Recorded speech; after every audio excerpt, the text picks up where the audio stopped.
जय हिंद दोस्तों। आज हमारी तरफ से आपका हमारी एमसीए क्लासेज में वापस से अभिनंदन है। और हमारी एमसीए क्लासेज में जो हमने साइकोलॉजी के बारे में पढ़ाया था एक चैप्टर, जिसमें हमने आपको बताया था कि कैसे कैसे हमारी साइकोलॉजी का कैसे कैसे दूसरे सब्जेक्ट से अलग हुई थी और कैसे उसको एक अलग सेपरेट सब्जेक्ट रखा गया था। आज उसी सब्जेक्ट को आगे बढ़ाते हुए हमारा एक नया टॉपिक और जिसका नाम क्या है, अधिगम। अधिगम का मतलब एक छोटा रूप में देखा जाए तो अधिगम का मतलब होता है लर्निंग। लर्निंग का मतलब होता है सीखना। आदमी बच्चा कोई भी हो, वो जीवन से लेकर और मृत्यु तक कुछ ना कुछ सीखता रहता है और उसी को क्या बोलते हैं, हम सीखना कहते हैं।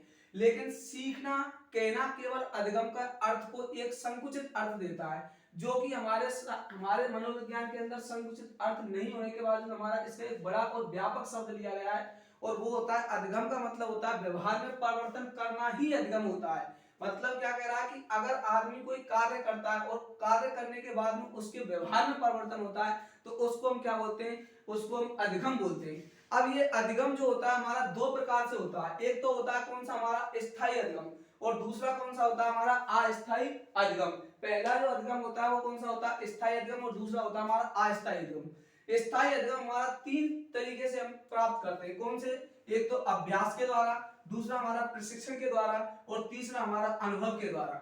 अभ्यास के द्वारा यदि आदमी अधिगम करता है तो वो हमारे एक लंबे समय तक चलता है, यानी एक लॉन्ग टाइम तक हमारा अनुभव चलता है। मान चलो मैंने किसी काम का अभ्यास किया, किसी कार्य को मैंने लगातार किया, तो उस कार्य को जब मैं लगातार करता हूं, उसको बार बार मैं अभ्यास करता हूं, तो वो मेरे एक प्रकार से मेरा क्या बन जाता है, रूटीन बन जाता है और वो एक लंबे समय तक मेरे उसमें रहता है। दूसरा होता है प्रशिक्षण। प्रशिक्षण का मतलब क्या होता है, ट्रेनिंग। जब मैं किसी कार्य को ट्रेनिंग के द्वारा करता हूं, यानी प्रशिक्षण लेके करता हूं, तो वो भी कार्य मेरा क्या होता है, एक लंबे समय तक जाता है। और दूसरा होता है अनुभव। जब आदमी अनुभव के द्वारा कोई कार्य करता है, यानी अनुभव उसको हो जाता है, जब लगातार आदमी कार्य करता है तो उसको एक अनुभव हो जाता है, एक अनुभव एक्सपीरियंस मिल जाता है। और ये सारे जो परिवर्तन होते हैं वो व्यक्ति में कैसे परिवर्तन लाते हैं, स्थायी परिवर्तन लाते हैं। और इस स्थायी परिवर्तन को हम क्या कहते हैं, अधिगम कहते हैं। ठीक है। दूसरा होता है हमारा अस्थायी परिवर्तन।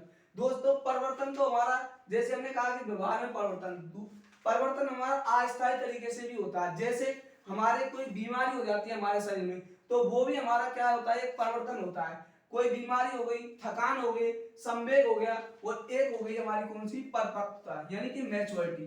जैसे ही हमारे ये 2012 में साइकोलॉजी में एक सवाल पूछा गया था, तीन ये दिए थे और एक अस्थायी परिवर्तन दिया था, कौन सा, परिपक्वता।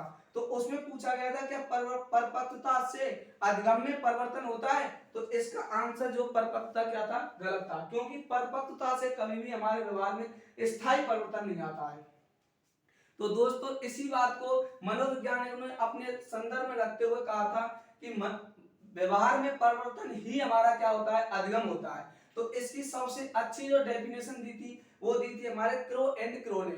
क्रो एंड क्रो ने बताया कि अधिगम जो होता है, आदत, ज्ञान एवं अभिवृत्तियों का अर्जन ही हमारा क्या होता है, अधिगम होता है। जब हमारे व्यक्ति के अंदर किसी प्रकार की आदत हो जाती है या किसी प्रकार की उसकी मनोवृत्ति बन जाती है, उसकी आवृत्ति बन जाती है, तो उसी को हम क्या कहते हैं, उससे जो हमें ज्ञान अर्जन करते हैं, जिसके माध्यम से हम ज्ञान को अर्जित करते हैं, उसको हम क्या कहते हैं, अधिगम कहते हैं। ये उन्होंने क्रो एंड क्रो ने क्या दी थी, एक डेफिनेशन दी थी, जो हमारी साइकोलॉजी में दो बार इस डेफिनेशन को क्या किया गया, पूछा गया है। दूसरी जो डेफिनेशन दी थी वो दी थी हमारे गेट्स व अन्य ने। इसके साथ में एक तो गेट्स थे और दूसरे हमारे और मनोवैज्ञानिक थे। उन्होंने कहा था प्रशिक्षण एवं अनुभव के द्वारा व्यवहार में परिवर्तन ही क्या होता है, अधिगम होता है। उन्होंने बात बताई कि यदि कोई व्यक्ति या तो किसी प्रशिक्षण यानी ट्रेनिंग से या फिर किसी अनुभव यानी एक्सपीरियंस से जब व्यक्ति एक प्रकार का अधिगम लेता है तो वो व्यक्ति के जीवन भर क्या होता है, साथ चलता है। उसको हम क्या कहते हैं, स्थायी अधिगम कहते हैं। यानी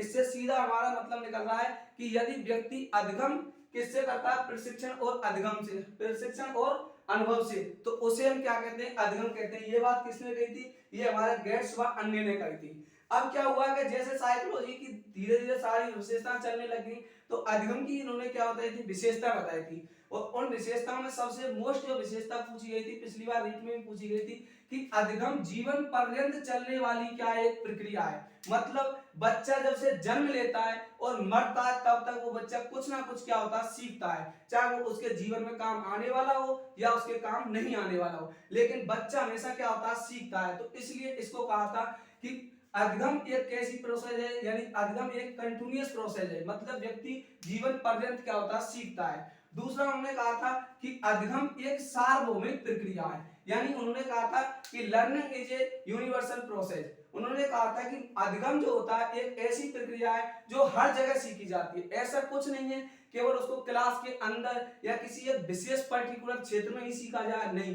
साइकोलॉजी यानी अधिगम व्यक्ति किसी भी जगह पर, किसी भी स्थान पर और किसी भी आदमी से क्या कर सकता है, सीख सकता है। तो इसी को उन्होंने कहा था कि learning is a universal process, यानी अधिगम एक सार्वभौमिक प्रक्रिया है। दूसरा उन्होंने कहा था कि अधिगम जो होती है एक ज्ञानात्मक, क्या होता है उन्होंने, ज्ञानात्मक, भावात्मक और तीसरा उन्होंने बताया था क्रियात्मक प्रक्रिया होती है। जो अधिगम होती है वो एक ज्ञानात्मक होती है, भावात्मक होती है और क्रियात्मक होती है। ज्ञानात्मक का मतलब क्या होता है, कॉग्निटिव, मतलब व्यक्ति क्या होता है अपने ज्ञान के माध्यम से जब चीजों को सीखता है, यानी एक ज्ञान अपने से ज्यादा ज्ञानवान व्यक्ति के सामने व्यक्ति खड़ा होकर ज्ञान लेता है तो वो क्या हो जाती है, हमारी ज्ञानात्मक हो जाती है। दूसरी क्या होता है उन्होंने, भावात्मक। भावात्मक मतलब सामने वाले के भावों को देखकर और व्यक्ति उसके बारे में समझ रहा है तो वो क्या हो गया, हमारा भावात्मक हो गया।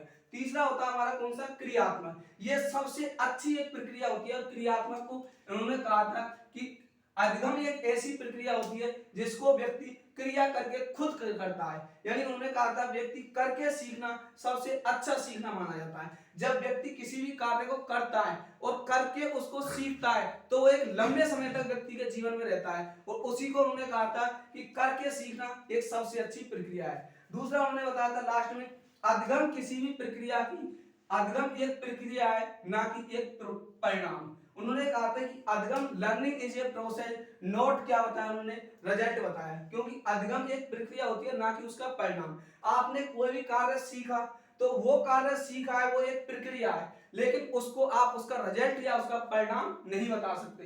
तो दोस्तों मनोविज्ञान के बारे में, मनोवैज्ञानिकों ने अधिगम के बारे में सबसे अच्छी बात ये बताई कि अधिगम एक ऐसी प्रक्रिया है जब व्यक्ति के व्यवहार में परिवर्तन हो जाए, यानी स्थायी रूप से व्यक्ति के व्यवहार में परिवर्तन हो जाए तो वही क्या कहलाता है, हमारा परिवर्तन कहलाता है, वही हमारा क्या कहलाता है, सीखना कहलाता है। इसलिए हम मनोविज्ञान के अंदर यानी अधिगम के अंदर सीखना केवल अर्थ कहना, ये इसके संकुचित अर्थ को क्या बताता है, जबकि हमें इसका क्या चाहिए, व्यापक अर्थ चाहिए। और व्यापक अर्थ में हम यह कहेंगे कि व्यक्ति के व्यवहार में परिवर्तन होना ही हमारा क्या कहलाता है, अधिगम कहलाता है। अब दोस्तों इससे आगे का टॉपिक हम नेक्स्ट वीडियो में डालेंगे, जिसमें हम आपको इसके अधिगम की कौन कौन सी हमारी बातें हैं जिनके बारे में हम आपको बताएंगे।